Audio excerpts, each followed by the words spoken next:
Kkooti ekola ku nsonga z'amaka Makindye ng'ekubirizibwa omulamuzi Samuel Olumo eyingiddemu nkayana n'okusika omuguwa okubaluseewo omukwabya olumbe olw'omugenzi Joseph Nyanzi kivaawa eyali nnannyini ssomero lya St. Lucia Namagoma.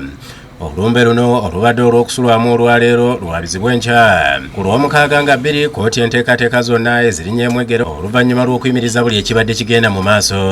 Kino Kidiridde bamulekwa 3 okuwakanya ekyokwabiza kitaabwe olumbe Namagoma nga bagamba nti gano gaali maka mato ate nga waliwo amaka amakulu emutundwe n'ewalala gye bamuziika. Mawejje Michael ng'ali ne munne Lutakome Dominic baddukira mu kkooti ne bawabirwa nnyabwe Nalongo Nakawombe Deborah omukulu w'ekika ky'Embogo omutaka Kasibante Frederick David Kayira Gajule muganda we Sentam Francis Xavier mwannyina Bukirwa Ann Carroll ne Warakira Rodovic Ale nga bawakanya ekyokwabiza olumbe lwa kitaabwe Namagoma olunaku olw'omukaaga olw'enkya nga 2 nti kubanga amaka g'e Namagoma ganyaabwa omuto Nakawombe ate nga waliwo amaka amakulu.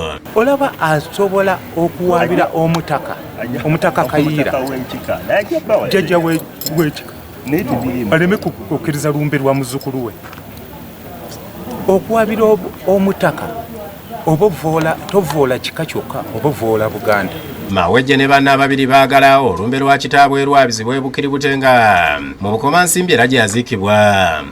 Twasaba kkooti etuwe orders eziyimiriza olumbe lwa taata waffe okwabizibwa Namagoma kubanga amaka g'e Namagoma is a private property of our stepmother.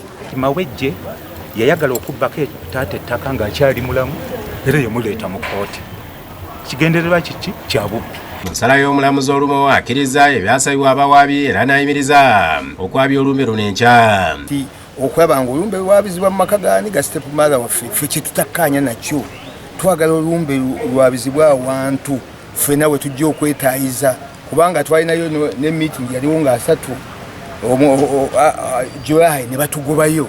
Oba olumbe omusika tebamutaddeeko tujja kusabira omwoyo gw'ataano myaka 4 fumu emikolo gy'okugenda mu maaso gijja kubeera. Omulamuzi yalagidde enjuyi zombi okutuula bateeseganye ku kifo ekyawamu olumbe we lirina okwabizibwa. Naye ekirungi ye yamanyira byakubeera mu kkooti. Amazima tegajja kwekweka, amazima gajja kuvaayo. Nze olaalongo nze nali mbadde nchampioninga nga njagala olumbe lwa muzeeyi waffe lwabizibwe naye nga era ŋŋamba era abo abaana olw'omulugube gwabwe baddira ne bajjayo $5,000,000 of recent nze nga simanyi ne bazijja ku akawunti mbubaga bagenda zissa mu lumbe nga tetukkanyiza. Era alagidde buli ludda okwesasulira ensimbi ze basaasaanyiriza mu kkooti. Kkooti ebalagidde okuddayo nga 5 omwezi guno okuddamu okuwulira omusango guno. Babadde balutegese this Saturday ne kkooti eyimirizza n'egamba nti ate kisoboka walina okubeera fairness. Kakati kati olumbe ne bizinesi y'essomero bikwataganirawo gwe bw'oba ombuulira.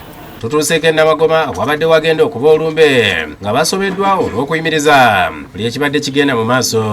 Kubanga omukyalo w'emyaka egyo kubanga akyasula ku seminti kubanga mu buwangwa namwandu bamala kwabya lumbe okwebaka ku buliri gwe.